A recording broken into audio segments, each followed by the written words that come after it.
Breaking news చూస్తున్నాం. Air India express ఫ్లైట్కి తప్పిన ప్రమాదం. విమానం రెక్కల్లో ఇరుక్కుపోయిన పక్షి ఇరుక్కుపోవడంతో దెబ్బతిన్న విమానం ఫ్యాన్. మొత్తానికైతే ఫ్లైట్ అప్రమత్తతతో పైలట్కి సంబంధించి పైలట్ వెంటనే ఈ ప్రమాదాన్ని పసిగట్టిన తర్వాత దాన్ని ల్యాండింగ్ చేసే ప్రయత్నం చేసినట్టయితే తెలుస్తుంది. మొత్తానికైతే విశాఖపట్నం నుంచి హైదరాబాద్ వెళ్తుండగా ఈ ప్రమాదం చోటు చేసుకుంది. సేఫ్గా విమానాన్ని ల్యాండ్ చేశాడు పైలట్. విమానంలో మొత్తం 103 మంది ప్రయాణికులు ఉన్నారు. ప్రయాణికులకు ప్రత్యామ్నాయ ఏర్పాట్లు చేసే ప్రయత్నంలో ప్రస్తుతానికైతే అధికారులు ఉన్నట్టు తెలుస్తుంది. మొత్తం మీద అయితే మనం ఒక్కసారి వైజాగ్ ఎయిర్పోర్ట్కి సంబంధించిన ఇష్యూస్ ఒక్కసారి చూద్దాం. అక్కడి నుంచి ఇప్పటిదాకా సిరీస్ ఆఫ్ ఈవెంట్స్ ఏం జరిగినాయి అనేది. జూలై 28, 2024లో కూడా ఇలాంటి ఒక ఇన్సిడెంటే జరిగింది. అప్పుడు కూడా ఒక ఫ్లైట్ విజయవాడ ఎయిర్పోర్ట్, అలాగే మైక్రోసాఫ్ట్కి సంబంధించిన విండోస్ అవుటేజ్ ఏదైతే అయిందో దానివల్ల వైజాగ్ నుంచి విజయవాడకి వెళ్ళాల్సిన 4 ఫ్లైట్లు క్యాన్సిల్ అయిపోయాయి సడన్గా. సో ప్యాసింజర్స్ వాళ్ళు టికెట్స్ మళ్ళీ రీబుక్ చేసుకోవడం, అలాగే బ్యాగేజెస్కి సంబంధించి బార్ కోడింగ్, ఇలాంటి ఫెయిల్యూర్స్ ఇవన్నీ కూడా ఫేస్ చేశారు. సో దాని తర్వాత December 18, 2024 అప్పుడు కూడా వెదర్, అలాగే నావల్ ఎయిర్ ఫీల్డ్ ఆపరేషన్స్ ఉండే. ఇవన్నీ ఉండడం వల్ల వైజాగ్ నగరానికి సంబంధించిన స్థానికులు వీళ్ళందరికీ కూడా ఫ్లైట్ సర్వీసెస్ అన్నీ నిలిపివేసేశారు. దాని తర్వాత మనం చూస్తే కనుక మొత్తం మీద అయితే 58 ఫ్లైట్లు రోజు వెళ్తుంటాయి. వైజాగ్ నుంచి విజయవాడకి, హైదరాబాద్కి, చెన్నై, బెంగళూరు, ఇలా వివిధ రాష్ట్రాలకు, సిటీస్కి 58 ఫ్లైట్లు వెళ్తూ ఉంటాయి.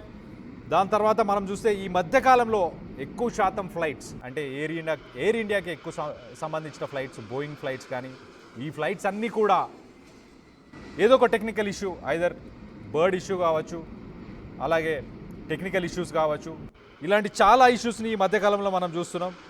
ఆ ఇష్యూస్ వల్ల ప్రయాణికులు అసలు ఈ ఫ్లైట్స్ ఎక్కే ఆలోచన కూడా మానుకుంటున్నారు చాలా వరకు. కొంతమంది ట్రైన్స్ ప్రిఫర్ చేస్తున్నారు, కొంతమంది బస్సెస్ని ప్రిఫర్ చేస్తున్నారు, రోడ్వేస్ని ప్రిఫర్ చేస్తున్నారు, అంతేకాని ఎయిర్వేస్ని ప్రిఫర్ చేయట్లేదు. ఈ గతంలో మనం చూస్తే కనుక అహ్మదాబాద్ ఫ్లైట్కి సంబంధించి ఒక్క పర్సన్ మాత్రమే బతికాడు. ఆయన ఒక ఎమర్జెన్సీ ఎగ్జిట్ విండో దగ్గర ఆయన కూర్చొని బతికాడు. కాబట్టి దాని తర్వాత ఈ సంఘటన తెలుసుకున్న తర్వాత ప్రయాణికులు నాకు అదే సీట్ కావాలని చెప్పేసి కొంతమంది ప్రయాణికులు ఫ్లైట్స్లో గొడవలు పడడం కూడా మనం ఇంతకుముందు సోషల్ మీడియా మాధ్యమంలో చూసాం. సో మొత్తం మీద అయితే ఫ్లైట్స్, ఎస్పెషల్లీ బోయింగ్కి సంబంధించిన ఫ్లైట్స్, అలాగే కొన్ని పాత ఫ్లైట్స్ ఏవైతే ఉన్నాయో వాటి సేఫ్టీ నార్మ్స్ ఎందుకు చెక్ చేయట్లేదు? ప్రోటోకాల్స్ ఉంటాయి. ప్రతి ఫ్లైట్ ప్రతిరోజు మెయింటెనెన్స్కి వెళ్తుంది, ప్రతిరోజు చెక్ చేయాలి.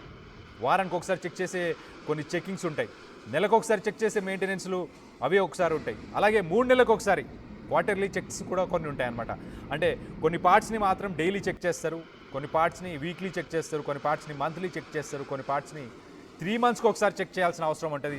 మరి ఇన్ని చెక్స్ జరిగిన తర్వాత కూడా ఇలాంటి ఇన్సిడెంట్స్ ఎందుకు జరుగుతున్నాయి? బర్డ్స్ ఉంటే కూడా అక్కడ రాడార్ టవర్ ఒకటి ఉంటుంది. ఆ టవర్కి సంబంధించిన వాళ్ళు ఆ బర్డ్స్ అక్కడ రాకుండా ఉండడానికి కూడా ప్రయత్నం చేస్తారు. దానికి సంబంధించి వీళ్ళు గన్స్, కొన్ని షార్ట్ గన్స్ అని ఉంటాయి, ఎయిర్ షార్ట్ గన్స్, అవి పేల్చడం కానీ, ఈవెన్ టపాసులు పేల్చిన రోజులు కూడా ఉంటాయి.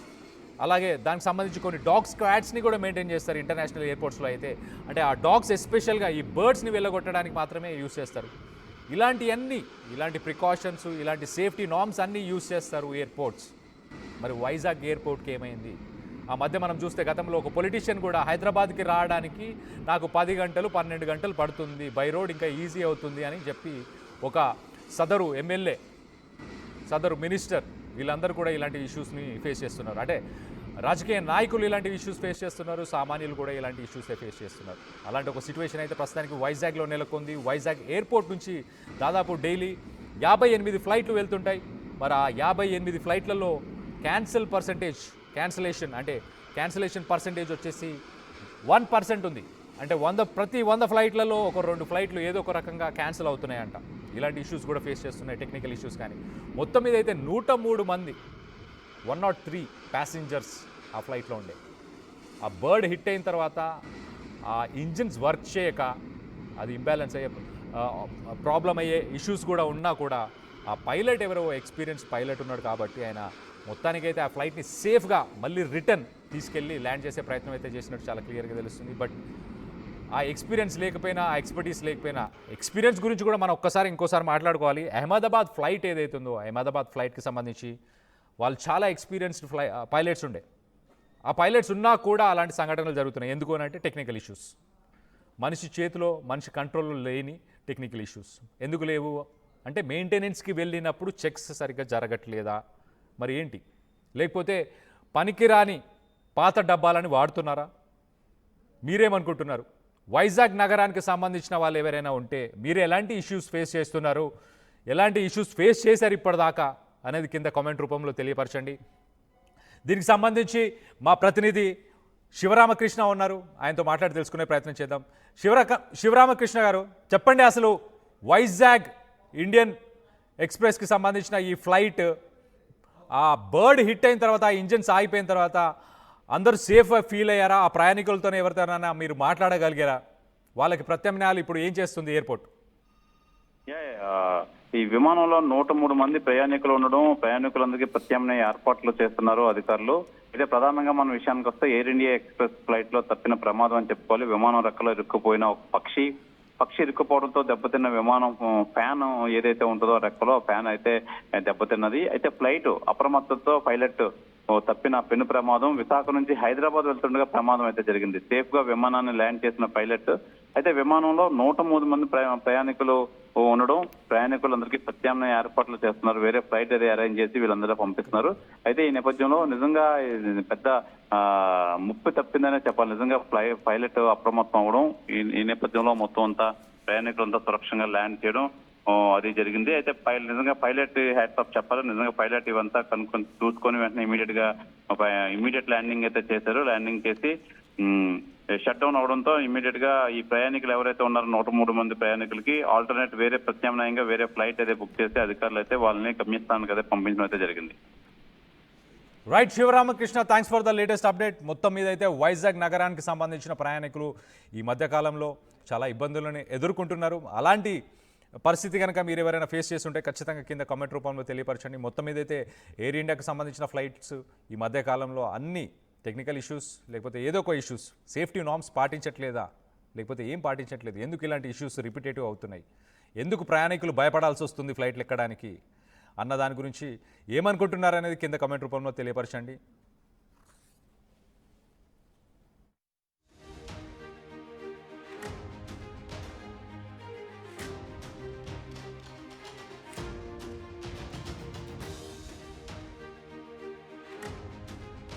ఈసారి కూడా టైంకే కన్స్ట్రక్షన్ చేసాం, బిల్డింగ్ కూడా స్ట్రాంగ్ చేసాం, క్లయింట్స్ ని సాటిస్ఫై చేసాం, గుడ్ విల్ కూడా ఇంప్రూవ్ చేసాం. ఏం చేసామో కాదు, ఇంకేం చేయాలో ఆలోచించండి. ఇంకేం చేయాలి?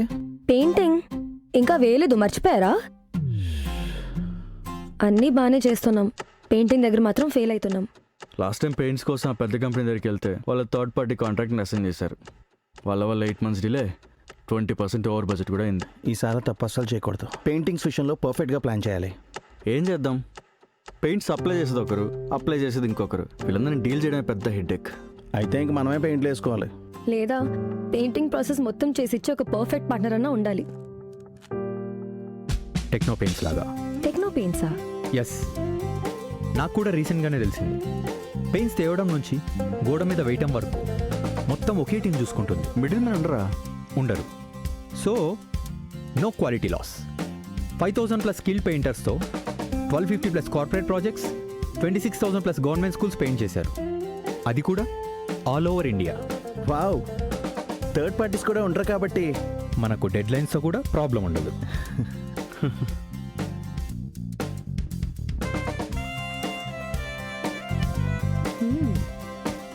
Perfect. From the factory to the wall, Techno Paints does it all.